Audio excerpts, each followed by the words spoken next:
Toute l'éloquence humaine, dans toutes les assemblées, de tous les peuples et de tous les temps, peut se résumer en ceci: la querelle du droit contre la loi.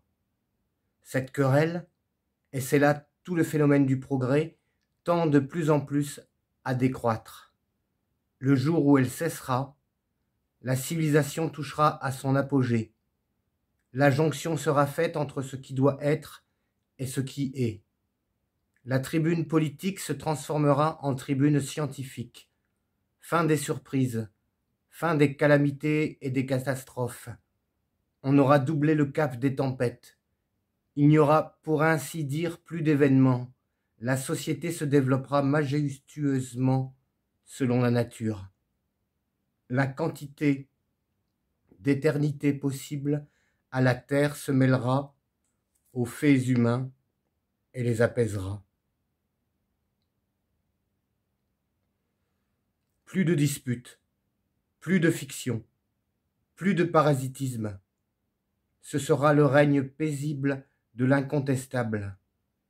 On ne fera plus les lois, on les constatera. Les lois seront des axiomes. On ne met pas aux voix, 2 et 2 font 4. Le binôme de Newton ne dépend pas d'une majorité. Il y a une géométrie sociale. On sera gouverné par l'évidence. Le code sera honnête, direct, clair. Ce n'est pas pour rien qu'on appelle la vertu la droiture.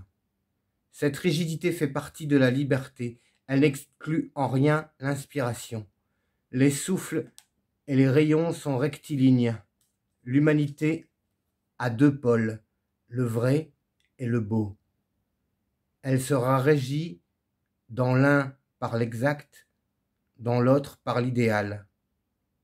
Grâce à l'instruction substituée à la guerre, le suffrage universel arrivera à ce degré de discernement qu'il saura choisir les esprits. On aura pour parlement le concile permanent des intelligences. L'institut sera le Sénat. La Convention, en créant l'institut, avait la vision confuse mais profonde de l'avenir. Cette société de l'avenir sera superbe et tranquille. Aux batailles succéderont les découvertes. Les peuples ne conquerront plus. Ils grandiront et s'éclaireront. On ne sera plus des guerriers, on sera des travailleurs. On trouvera, on construira, on inventera. Exterminer ne sera plus une gloire. Ce sera le remplacement des tueurs par les créateurs. La civilisation qui était toute d'action sera toute de pensée. La vie publique se composera de l'étude du vrai et de la production du beau. Les chefs-d'œuvre seront les incidents. On sera plus ému d'une Iliade que d'un Austerlitz. Les frontières s'effaceront sous la lumière des esprits. La Grèce était très petite. Notre presqu'île du Finistère, superposée à la Grèce, la couvrirait. La Grèce était immense pourtant, immense par Homère, par Échille, par Phidias et par Socrate.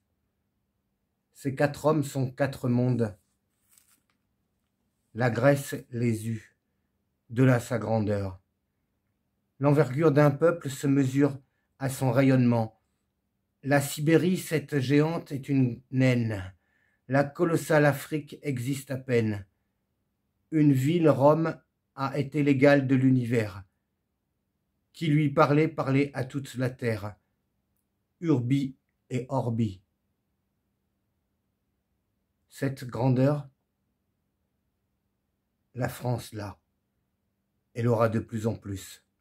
La France a cela d'admirable qu'elle est destinée à mourir, mais à mourir comme les dieux, par la transfiguration. La France deviendra Europe.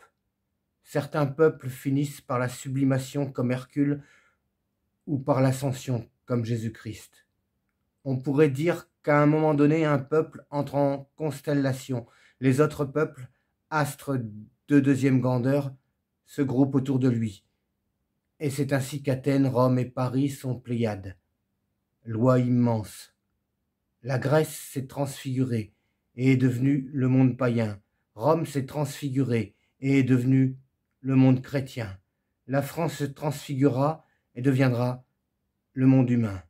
La Révolution de France s'appellera l'évolution des peuples. Pourquoi? Parce que la France le mérite, parce qu'elle manque d'égoïsme, parce qu'elle ne travaille pas pour elle seule, parce qu'elle est créatrice d'espérance universelle, parce qu'elle représente toute la bonne volonté humaine, parce que là, où les autres nations sont seulement des sœurs, elle est mère. Cette maternité de la généreuse France éclate dans tous les phénomènes sociaux de ces temps. Les autres peuples lui font ses malheurs, elle leur fait leurs idées. Sa révolution n'est pas locale, elle est générale, elle n'est pas limitée, elle est indéfinie et infinie. La France restaure en toute chose la notion primitive, la notion vraie. Dans la philosophie, elle rétablit la logique, dans l'art, elle rétablit la nature, dans la loi, elle rétablit le droit. L'œuvre est-elle achevée? Non, certes.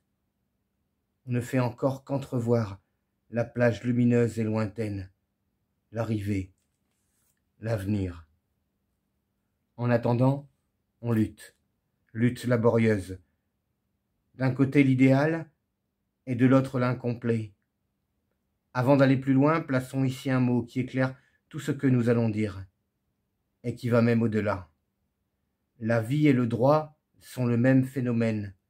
Leur superposition est étroite. Qu'on jette les yeux sur les êtres créés, la quantité de droit est adéquate à la quantité de vie. De là la grandeur de toutes les questions qui se rattachent à cette notion, le droit.